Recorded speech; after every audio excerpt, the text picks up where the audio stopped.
Here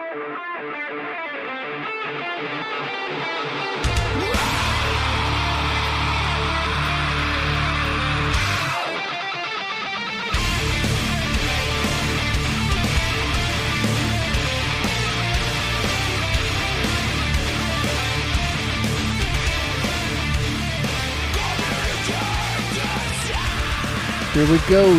Today is July 11th, 2021, and this is episode 256. Maybe we should make this like 255 and a half. Because we keep promising back in the day that we were going to do something special for 256. Yeah. And clearly we're not. Anyway, this is, again, episode 256 of the Defensive Security Podcast. My name is Jerry Bell, and joining me, as always, is Mr. Andrew Callett. Good evening, Jerry. And how dare you go on vacation last week and ruin our 2-week-in-a-row streak? I know. I had fully intended to record a show with you while I was on vacation, but holy cow, we got busy. So with the 4th of July holiday, and I had both my kids and their girlfriends, and and my dog at the beach. It was just pure chaos. I bet. And, coincidentally, massive cybersecurity events and foreign government assassinations while you're on vacation. I'm just saying, coincidentally. All happened while I was out. It was funny. I was driving to Florida while the news of the Kaseya attack, which we're going to talk about tonight, was unfolding, and I wasn't able to read it because I was driving, but my phone was just going bonkers. all the media trying to reach out to you for your... Yeah, exactly. That's right. Right. That's right. I mean, who doesn't want to know what Jerry Bell has to say about this? I don't know anybody. One way or the other. They're either going to be forced to hear it, as an inmate. That's right. When they play this for them. That's right. So, no, but you picked a fine time to go on vacation. That's all I'm saying. There's one thing I've come to realize is there's never a good time for vacation. Yeah, something crazy always happens. But just a reminder that the thoughts and opinions we express in the show are ours and do not represent those of our employers. Indeed. So there were two main things I wanted to cover tonight. Number one was related to this recently disclosed print nightmare vulnerability in Microsoft Windows. Well, that was a very interesting story, how a group of researchers identified a local privilege escalation vulnerability in Microsoft Window Print Spooler, and had worked with Microsoft, created a CVE, and separately, a different team of researchers were also experimenting with Print Spooler and believed that Microsoft had fully patched all of the problems, but they had discovered that the problem wasn't just limited to local privilege escalation; it was also remote code execution. So their view was, hey, Microsoft has fixed the problem. They've released a patch. So they go to press, as any good enterprising security researcher does, runs out to press with, examples, sample code, and, chest beating and all that, and come to learn that no, in fact, this is a new vulnerability that is not patched. Oopsie. So they quickly withdrew their code, their proof of concept code, but at that point it was too late. Once things are on the internet, you can never take them back.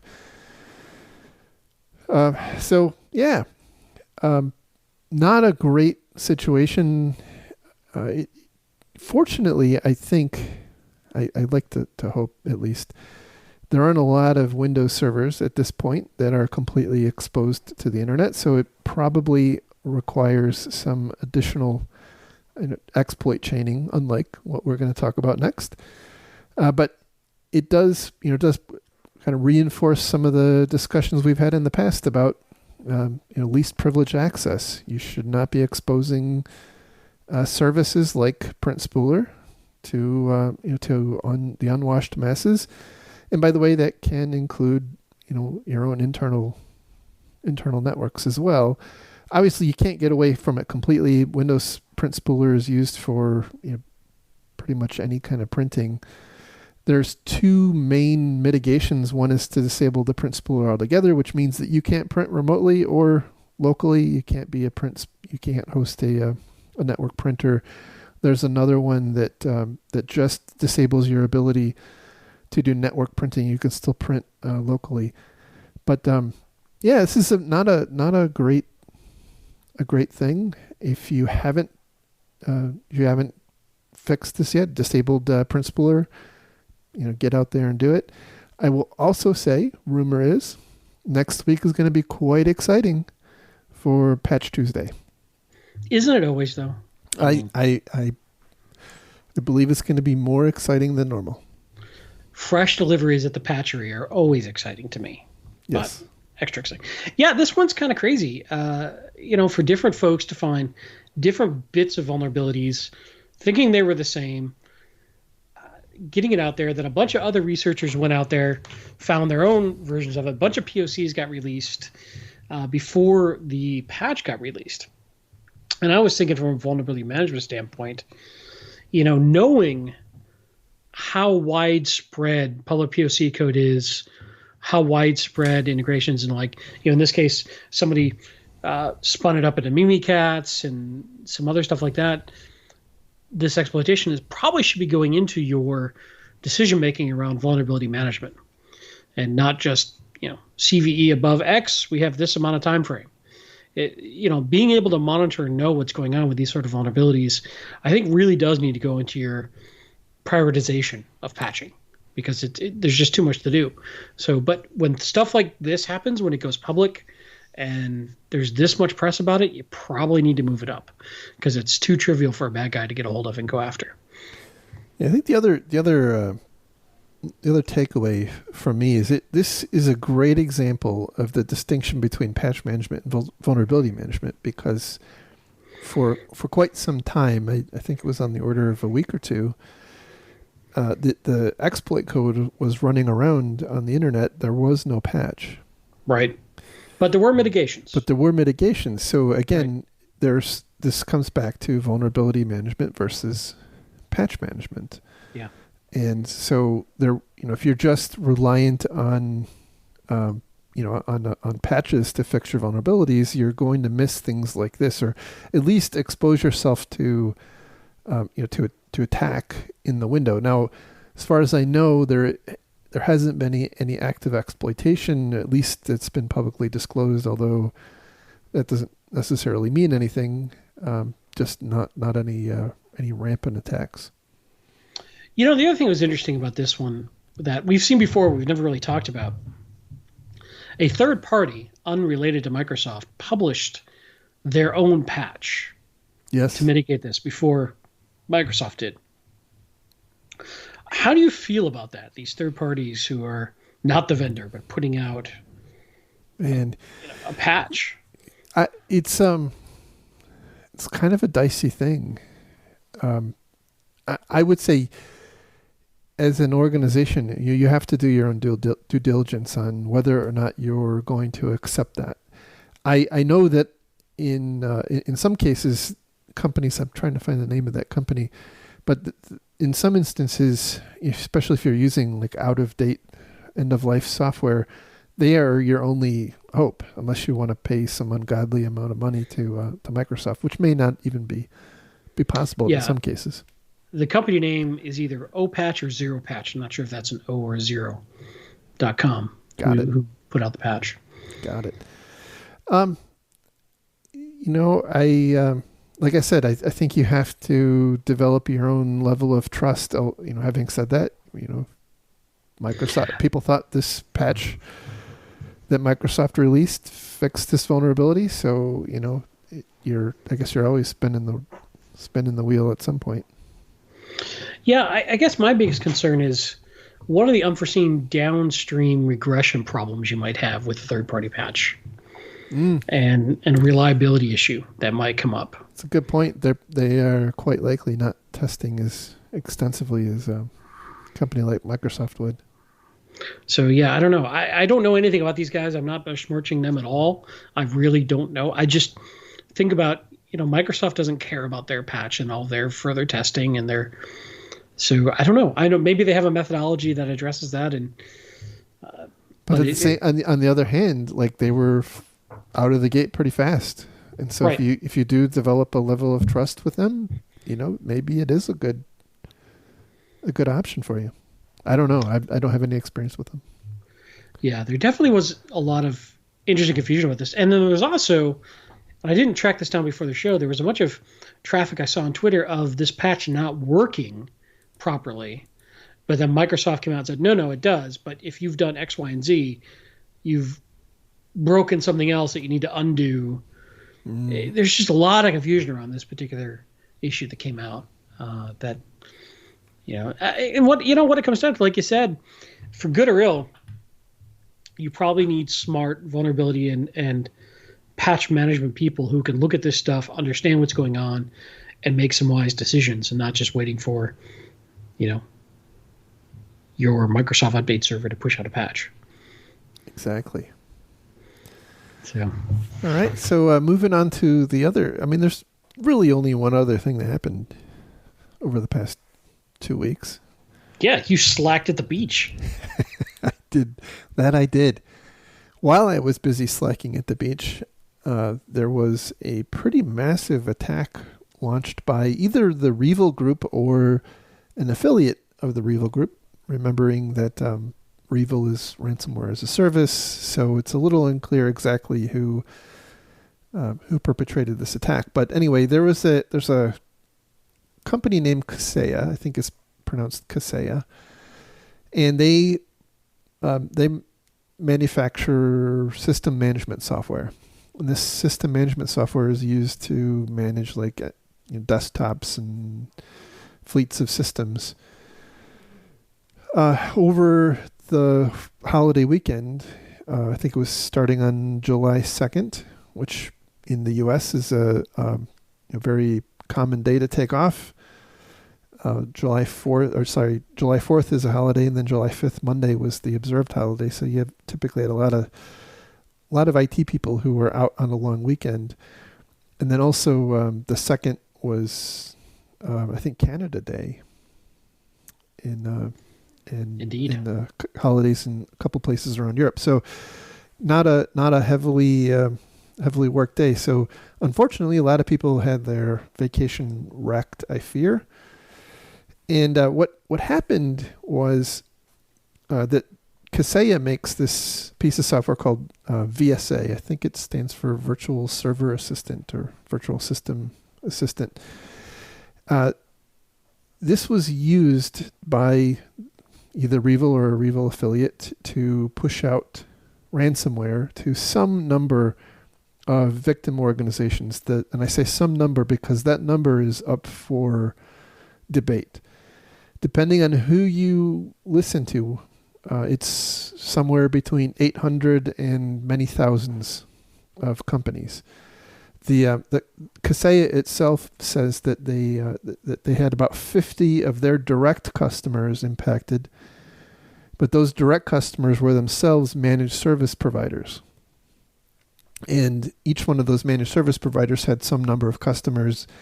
Kaseya is saying that it's somewhere in the neighborhood of 800 to 1,500 end companies. But then there was a managed service provider in Germany who said that they themselves had 1,500 customers impacted. And we're probably thinking most of these are relatively small companies. Correct. Things like libraries, doctors' offices, things like that. But there were some substantial companies as well. I think it was the Co-op grocery store in Sweden, I believe, was actually shut down for several days. They had 800 stores out of business. So that's fairly significant. And so the way this worked, as I understand it, is the bad guys got into the update code repository for this particular system management software, used the patch system to push out their malicious code, and then that pushed from the servers to all the endpoints that were being managed by the agent. Is that kind of the flow here? Correct. There's still a little bit of unclarity about exactly what happened. But here's what we do know. But the key thing, this wasn't just the server themselves. Like, it wasn't the Kaseya, if I'm saying that right, server that got ransomwared.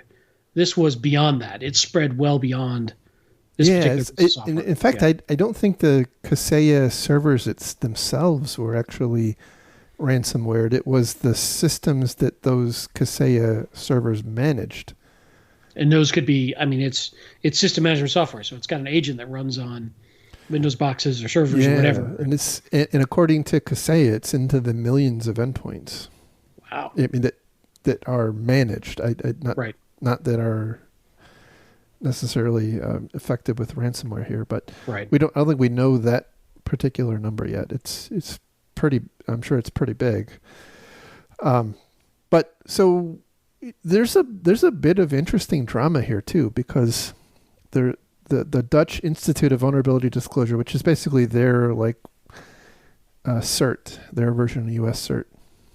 It's also lovely there this time of year. I'm told. It really very much is. Well, it's lovely there most times, but it's a nice place. You know what else is lovely most of the time? Oh my gosh! Don't even go there. Just saying. Your mom? Yeah. Hey, look, I'm just trying to ease you back into your mom, because like a lot of people ease into. But see, it's been a while, so I didn't want to just come right out of the gate. Got it. And in fact, I got complaints. Well, you did get complaints. I saw that. Yes. So for your lack of your mom jokes. I must keep my fans happy. All right. So this Dutch Institute of Vulnerability Disclosure had identified 6 vulnerabilities in Kaseya software going back to, I think, April, and they had been working with Kaseya to get those vulnerabilities fixed. And to their own blog posts, they are saying, the DIVD is saying, that Kaseya actually was being quite responsive, had been fixing the problems reported, and been providing patches for that group to verify that the issue was remediated.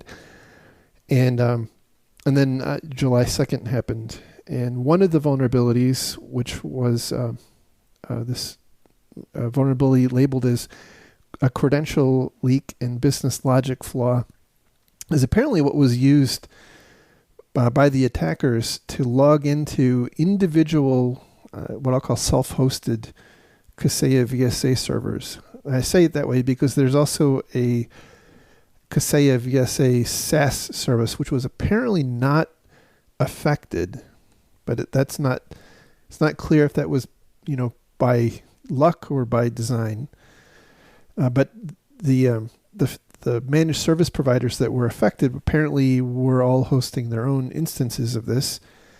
The DIVD had been scanning the internet looking for internet-connected instances of the VSA server, and they said that prior to the attack, they had identified 2,200 internet-connected instances, and then by July 4th, 2 days after the attack, that number was down to less than 140. So obviously, word had gotten out, but that kind of gives you a sense of potential scale of how many customers could have been affected. And because, by the way, the vulnerability that was used, apparently as of right now, which is 3:30 p.m. Eastern time on Sunday, is not yet fixed. They have not released a patch yet. But I'm also curious. This is what I'm just a little lost here, and that there's a vulnerability in the software. Okay, got that. Mm-hmm. But what started this was actually them getting into the patch process. So here's what happened. As far as I can tell, again, my reading of what happened. VSA server has a web portal. Yeah. Each of these, there were 2,200 instances of this web portal that were accessible to the internet. the portal had a vulnerability which apparently allowed an attacker to obtain credentials to log into the portal. So bad guys, assuming bad guys, so it usually is bad guys, logged into the these portals. It could be bad girls. It has to be bad guys. Typically, statistically, it we're is. We're gonna get hate mail. Go on. I'm just saying. Adversary. How about let's go with that. Adversary is logging into the portal. It's unclear, by the way, if this is automated or manual. So if it's manual, that might be why it was only 50 instead of 2,200. Logged in apparently using credentials they were able to harvest through this vulnerability. They disabled administrative access to the VSA administrative component.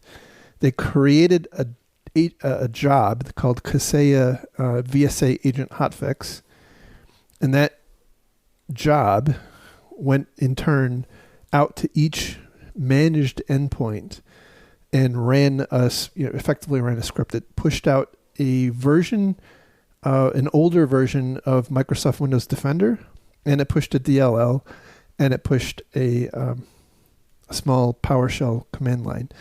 The PowerShell command line disabled Windows Defender, and I think may have disabled some other security software as well.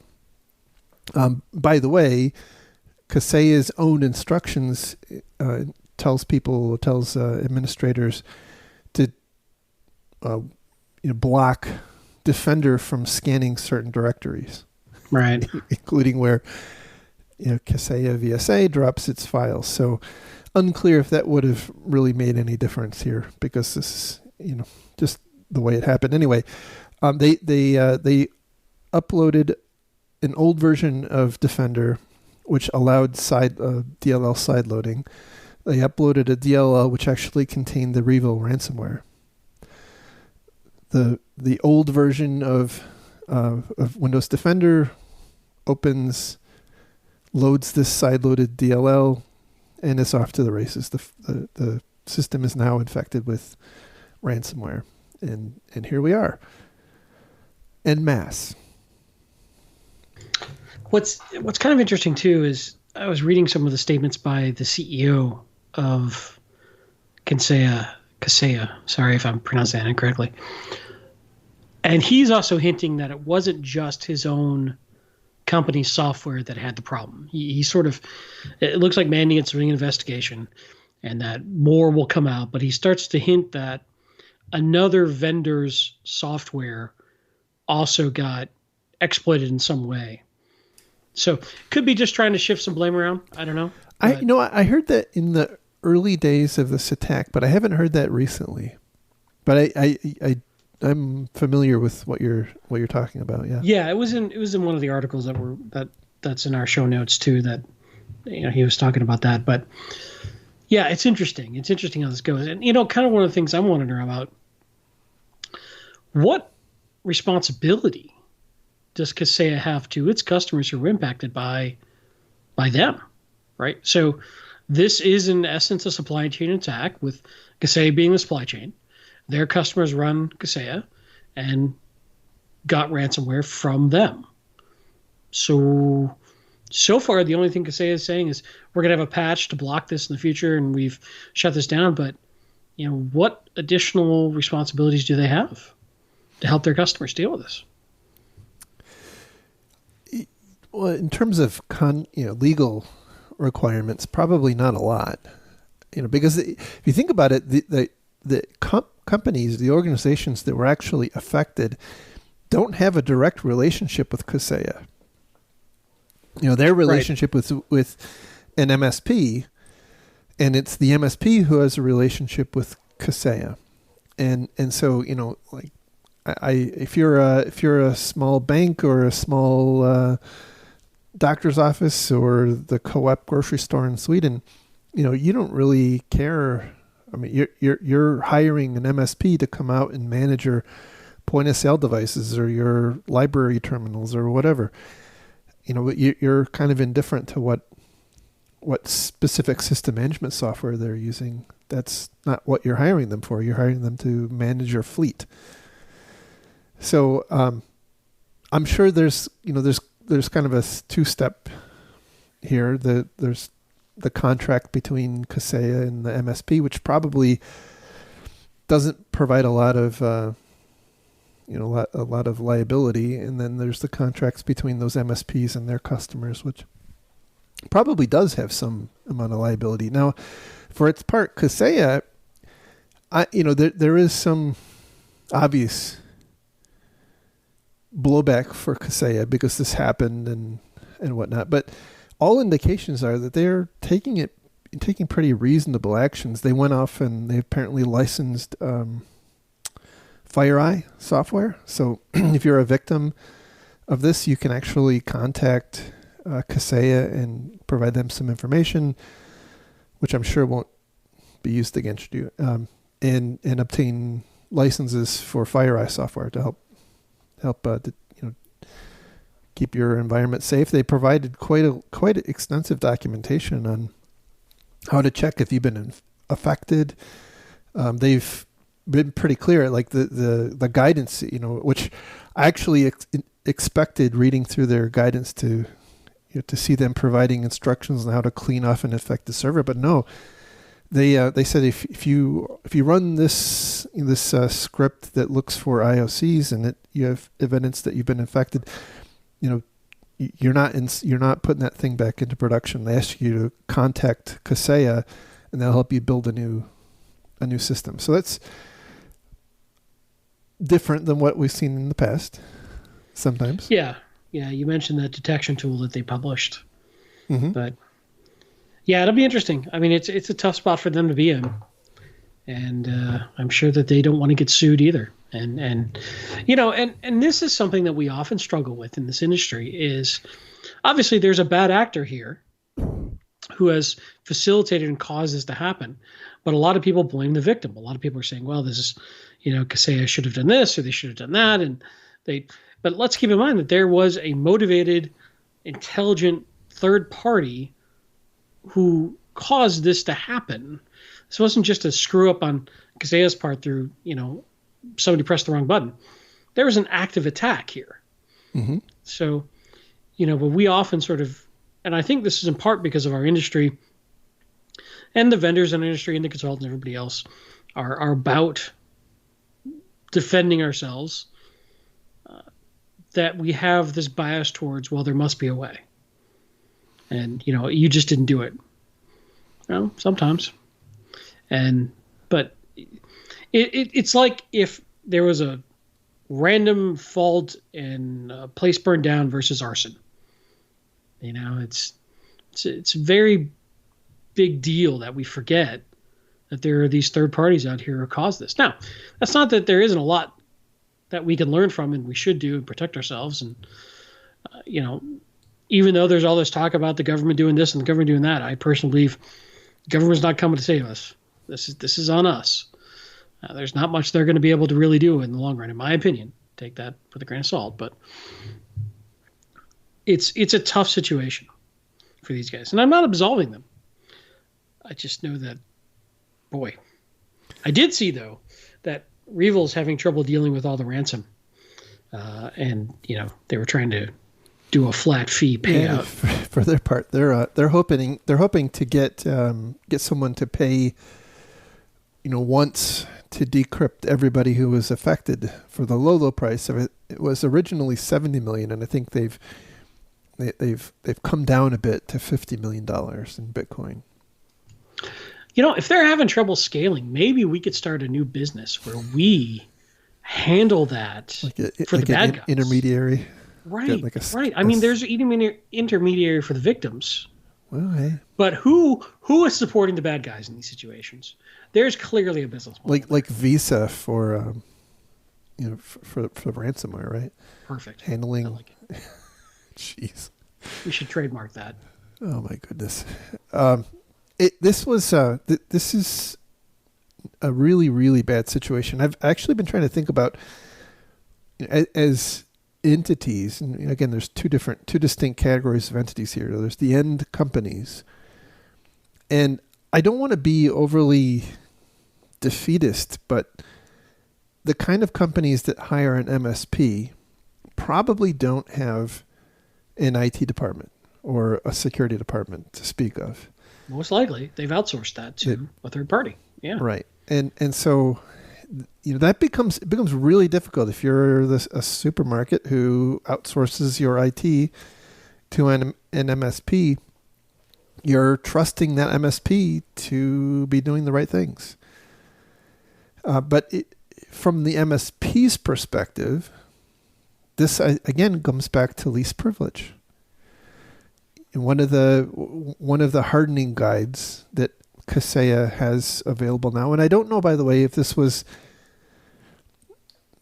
part of their hardening guide prior to this event, but their hardening guide now indicates that this portal should only be accessible to specifically to administrators. So, i.e., you should have to connect via VPN. It should be on only on a local network that you can connect to it.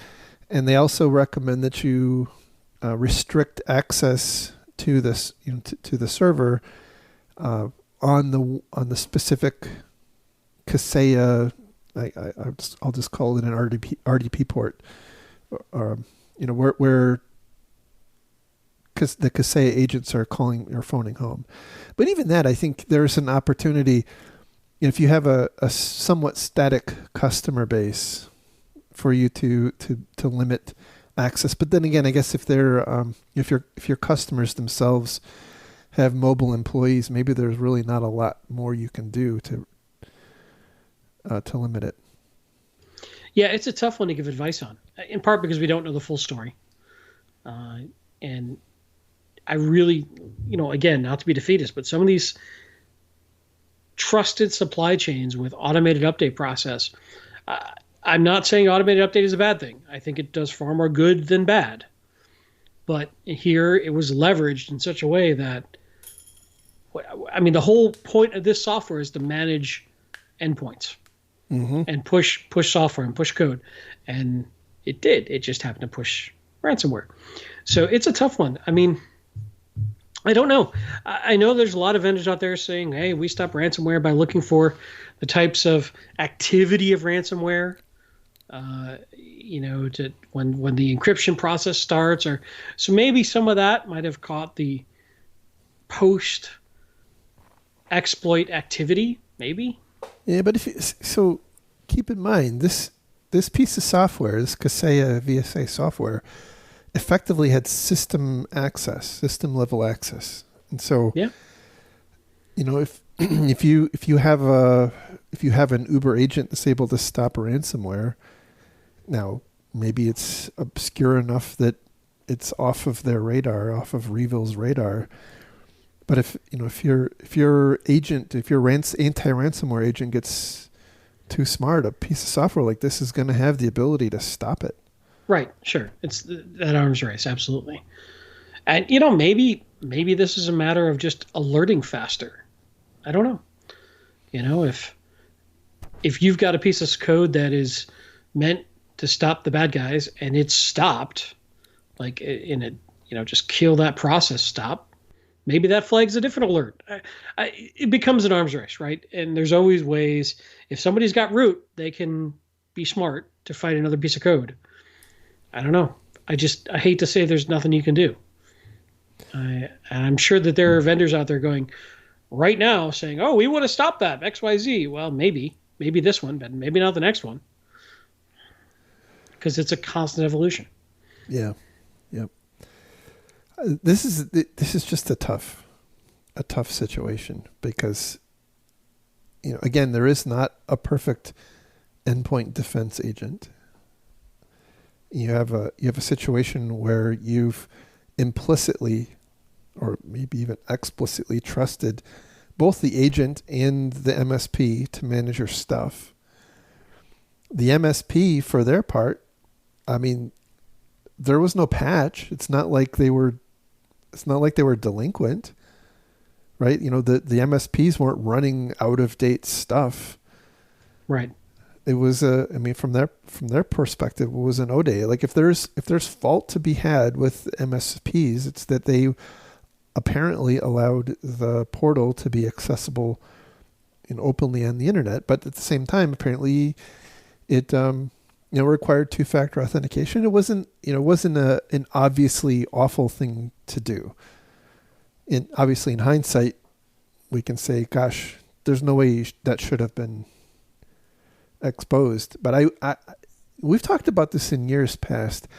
I fear that more and more we're going to see IT tools like this being weaponized, because like these are just really soft spots. It's becoming increasingly difficult to be successful, at scale with kind of the traditional means of phishing emails and lateral movement, worm-based propagation and whatnot. That's becoming increasingly difficult.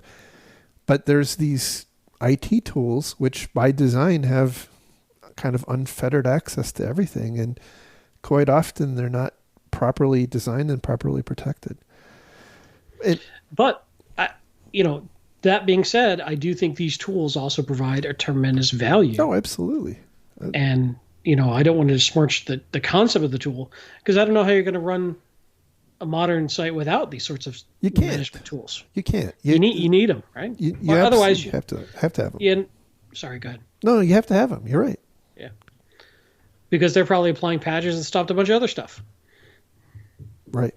It's a tough problem. What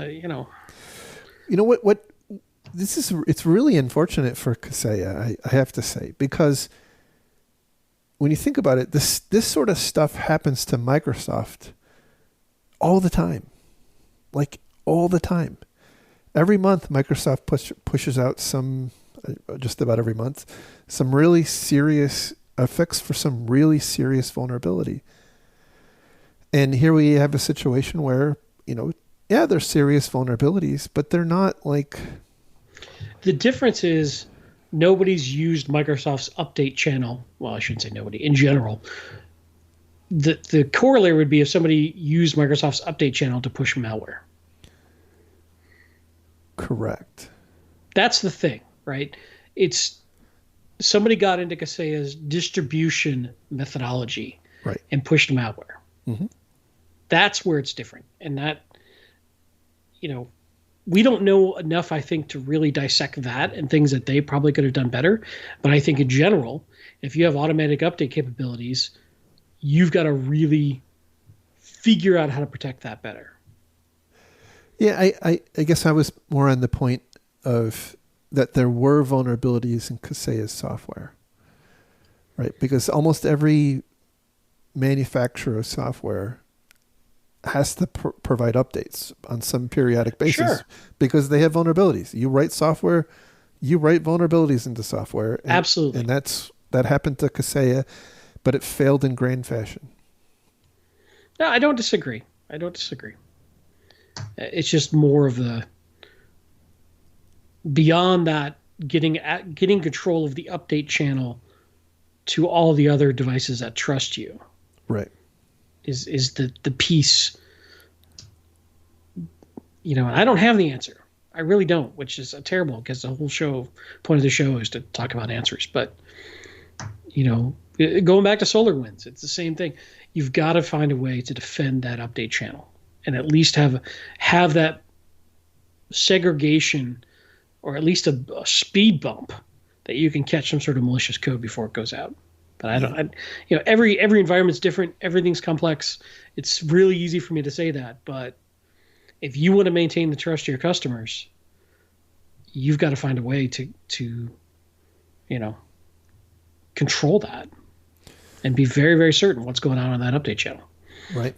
So some of the other news related that's been happening since then is other adversaries are taking advantage of this opportunity and using more traditional means, more traditional social engineering means of pushing out infections. There's one particular article in the the story we linked to here from Security Week, and that talks about one particular adversary who's blasting out emails purporting to have a fix for the Kaseya software, and it encourages you to act very quickly. It provides a URL that looks like it's to a Kaseya download site, but that's just the visible part, and the actual link takes you to some other site, which obviously lets you download their version of malware. So, be careful in these highly publicized events. A lot of times, whether it's a hurricane or an earthquake or Kaseya-driven ransomware, the bad guys are out there, looking for an opportunity to leverage it to make some cash. Back in the day, they used to, companies used to publish their CRC, and we would do an independent CRC check to make sure we got the authentic file. That's right. That's right. By hand. Now they some companies still do that, and they offer they host the download and the CRC on the same page, which in my mind is not that awesome. That could never, ever, ever, ever be used against them. How could it? All right. Well, I think we've probably reached peak usefulness on this show. We are currently now beating a deceased equine. Yes. Yeah. Yes. Fair. On our way down. All right. Anything else you wanted to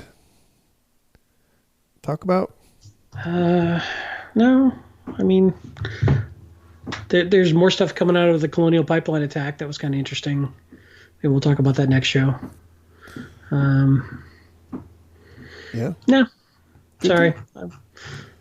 Back to painting for you. Yeah.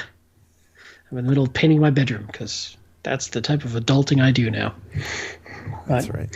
But thanks, everybody, for listening. And once again, thank you to our Patreon donors for continuing to support us through our long and unexpected absence. But hopefully we're back on a regular basis. Hopefully people still enjoy and find value in the show. We do it because we enjoy doing it. But you giving us feedback and letting us know you care definitely keeps us motivated. So thank you. That's right. And speaking of feedback, if you want to give us feedback, you can hit us up on Twitter at Andy is at Lerg, L-E-R-G, and I'm at Malicious Link. And with that, we will talk again next week. Have a great week. Bye-bye. Take care.